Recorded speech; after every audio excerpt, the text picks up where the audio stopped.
Myself Raj, welcome to Raj Online Trainings. In the series of Spring Framework and Spring Boot full course, let us go with one more new video today, that is Spring MVC Annotations. In the last video, we have seen the introduction of Spring MVC. MVC stands for Model, View and Controller, and the main need of going with MVC architecture, that is MVC design pattern, is to make model independent of view. That is the main concept of MVC design pattern. And even we have seen the example about MVC architecture, like whenever we take this application like login.html, we accept username and password. When you click on login, that means whenever you make a request, it goes to controller. But before it goes to controller, what we discussed? In the case of Spring MVC, what is the front-end controller? The front-end controller in Spring MVC is dispatcher servlet. The front-end controller in Spring MVC is what here? Front-end controller. What is that? Dispatcher servlet.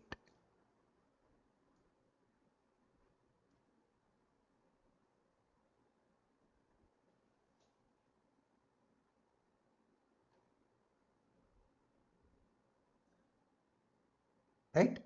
Now,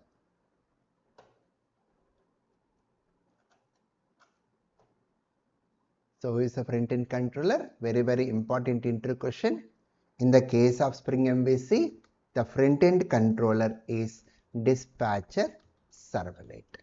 So whenever you make a request, first it goes to front-end controller, dispatcher servlet, and this dispatcher servlet, it's going to invoke your controller, that is login controller. Then this controller is going to invoke the model. Model will return the result back to controller. Based on the result, it's going to invoke the respective view pages. So in this example, when you return the result as success or failure, if the value of result is success, we are going to connect to success.jsp, the view part, and if it is failure, we are going to connect to failure.jsp. So this thing we have seen in the last video related to Spring MVC introduction. Today let us move to the next part. Let us understand the Spring MVC annotations.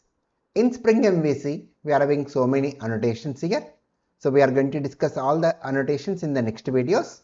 So the annotations are like @controller, @request mapping, @get mapping, post mapping, put mapping, delete mapping, and @request body, @rest controller, @request param, @path variable, @request body, @cross origin, and @exception handler.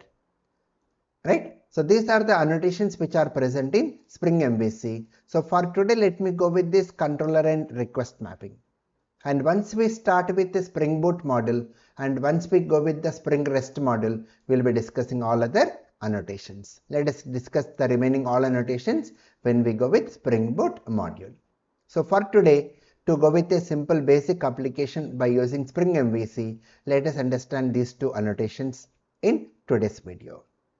The first one, @controller.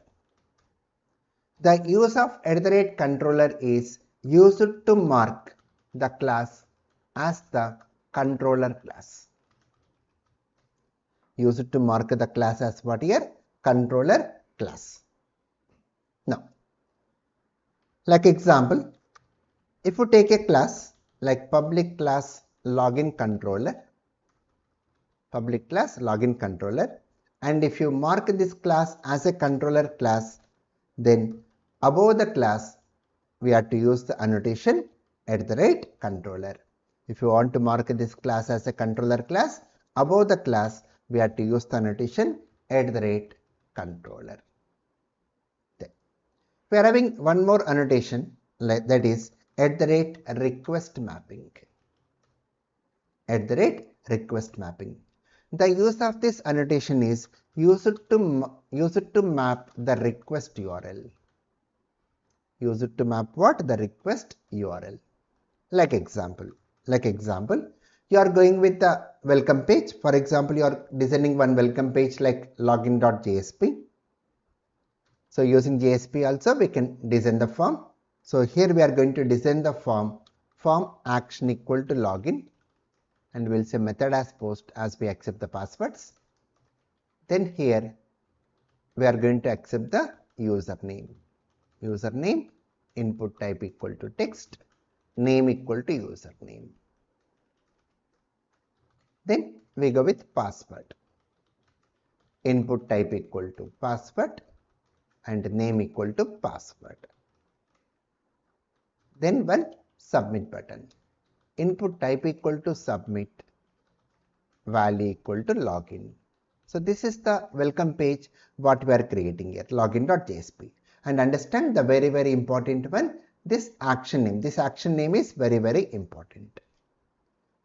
Now whenever you make a request, meaning whenever you click on login, first it goes to front-end controller.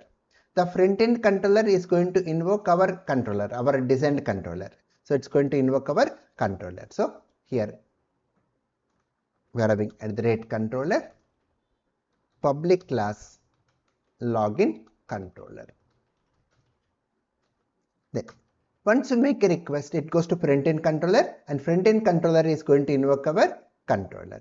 So as we marked with @controller, this class will become the controller class now. Now in this class, if you go with a method like public authenticate, I am writing only part of the code here, public authenticate. Then in this authenticate method, so in this authenticate method, we read form data, all those things we do. But how to enter into this method? Because your controller class may have so many methods, but based on the action, I want to enter into this method. So if the action is login, I want to enter into this authenticate method. So in order to enter into this authenticate method, we use the annotation @request mapping. @request mapping. And what is the mapping name here? Login. So what are the action name we have taken? That name we have to take over here, so that when you click on login, based on this action name, first it comes to controller class, and based on this action name, it enters into this method. And in this method, we are going to read this form data. That is, we are going to read this username and password. Like how to read form data? We have learned in servlet now by using HTTP servlet request.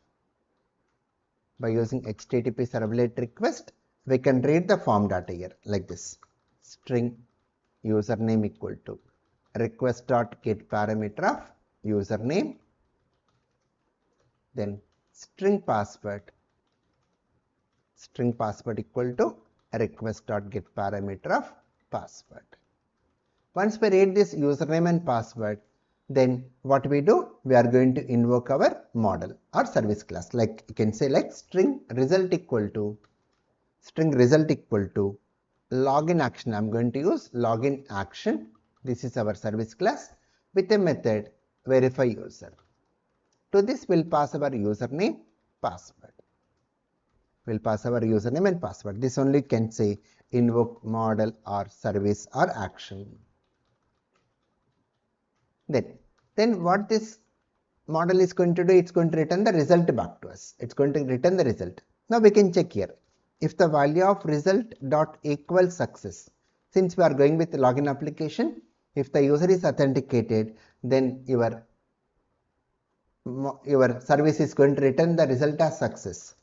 If it is returning result as success, we want to connect to view page. So we want to connect to success.jsp page. If it is failure, if the value of result is failure, then we want to redirect to failure.jsp. We want to go to failure.jsp. How to do this? By using a class called as return new model and view.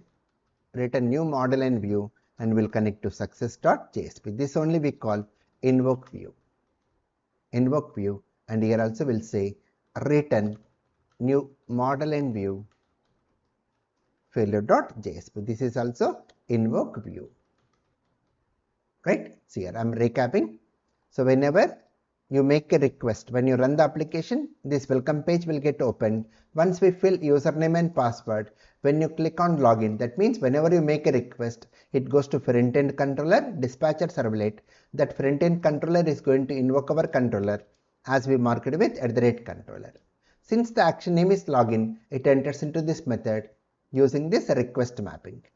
Once it enters into this method, using this HTTP servlet request, we are reading form data and we are giving the form data to your action class. This will do the business logic, returns the result back to your controller. And based on the result, it's going to invoke the respective view pages. And the written type of this method is now model and view. The written type of this method is what here? Model and view. It's a predefined class in Spring. Right? So this is how your Spring MVC is going to work here. So here we have learned two basic simple annotations, @controller and @request mapping. So in the next videos, once we start off with Spring Boot module, there we will be learning all other annotations. So we will be learning all other annotations and we will go with a lot of example programs when we go with the Spring Boot module also. So in the next video, we'll see the complete application practically. So we are going to create a Maven project and we are going to add the dependency like this. Add the dependencies, Spring MVC dependencies. We are going to configure the server like Tomcat server and we develop the complete application and we check whether our application is working or not. So these all things practical, complete practical, we'll be seeing in the next video. Right? So please subscribe, like and share. Thank you.